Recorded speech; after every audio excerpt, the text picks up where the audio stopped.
दोस्तों T20 विश्व cup अब सेमीफाइनल की दहलीज पर है। भारत, न्यूजीलैंड, साउथ अफ्रीका और इंग्लैंड, ये चार महाशक्तियां अब विश्व विजय की अंतिम जंग में उतर चुकी हैं। लेकिन मैदान की लड़ाई से भी बड़ा बन चुका है मैदान के बाहर का एक रक्तरंजित संघर्ष।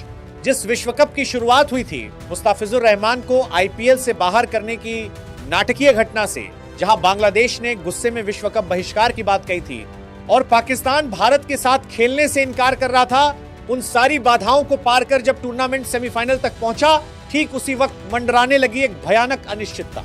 जी हां दोस्तों, क्या ईरान, इजराइल और अमेरिका का वो विनाशकारी युद्ध अब T20 विश्व कप को निगल जाएगा? क्यों थम गई है आईसीसी की तमाम तैयारियां? क्यों दुबई एयरपोर्ट का धुआं आज टीम इंडिया के सेमीफाइनल सपने के सामने दीवार बनकर खड़ा है? दोस्तों जरा कल्पना कीजिए हालात कितने भयावह हैं। जो युद्ध अब तक सिर्फ खबरों तक सीमित था, वही आग अब सीधे T20 विश्व कप को अपनी चपेट में लेने जा रही है। जी हां दोस्तों, इस घटना के बाद पूरा मिडिल ईस्ट बारूद के ढेर पर खड़ा है। ईरान ने भी चुप्पी नहीं साधी। दुबई, कतर और सऊदी अरब जैसे महत्वपूर्ण देशों पर लगातार मिसाइल और ड्रोन हमले किए जा रहे हैं। इस हवाई युद्ध के कारण पूरे मिडिल ईस्ट का आसमान अब आग और लोहे के कब्जे में है। कल शनिवार तड़के सुबह इजराइल और संयुक्त राज्य अमेरिका के संयुक्त मिसाइल हमले में ईरान के सर्वोच्च नेता अयातुल्लाह अली खामेनेई मारे गए। ईरान की सुप्रीम नेशनल सिक्योरिटी काउंसिल ने पुष्टि की है कि जब खामेनेई अपने कार्यालय में काम कर रहे थे, तभी आसमान से मौत बरसी।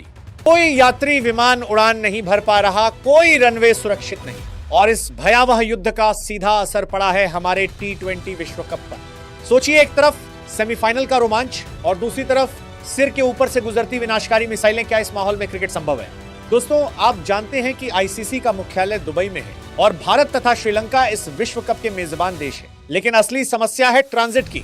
मैच ऑफिशियल से लेकर ब्रॉडकास्टिंग टीम और इवेंट स्टाफ सबको एक देश से दूसरे देश जाने के लिए दुबई इंटरनेशनल एयरपोर्ट DXB पर निर्भर रहना पड़ता है। लेकिन मौजूदा हालात में दुबई एयरपोर्ट पूरी तरह ठप है।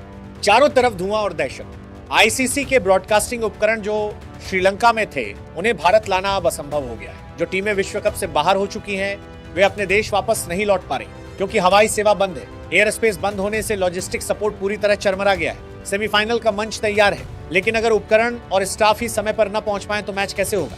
सिर्फ खिलाड़ी या स्टाफ ही नहीं, हजारों दर्शक जिन्होंने टिकट बुक कर भारत या श्रीलंका आने की योजना बनाई थी, वे भी रास्ते में फंस गए हैं। श्रीलंका और भारत के बीच यात्रा के लिए दुबई ट्रांजिट लगभग अनिवार्य है।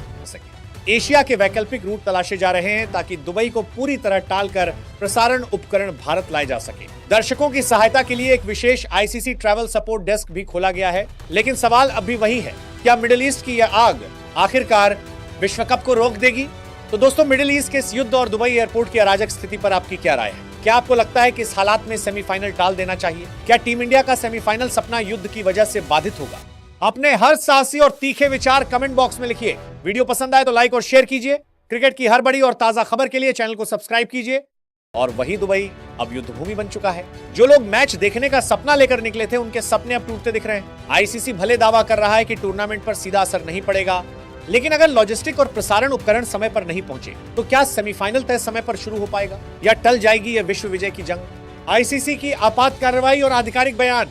हालात संभालने के लिए आईसीसी अब युद्ध स्तर पर काम कर रही है। आईसीसी के प्रवक्ता ने कहा है, हमारे इवेंट से जुड़े हर व्यक्ति की सुरक्षा और कुशलता हमारी सर्वोच्च प्राथमिकता है। हमारी ट्रैवल और लॉजिस्टिक टीम दिन रात काम कर रही है ताकि वैकल्पिक मार्गों से सभी को सुरक्षित पहुंचाया जा सके। यूरोप और दक्षिण पूर्व से उड़ान के बाद इनके पास देखे गए पड़ी कर रहे हैं, लेकिन वैकल्पिक मार्गों से सभी को सुरक्षित पहुंचाया जा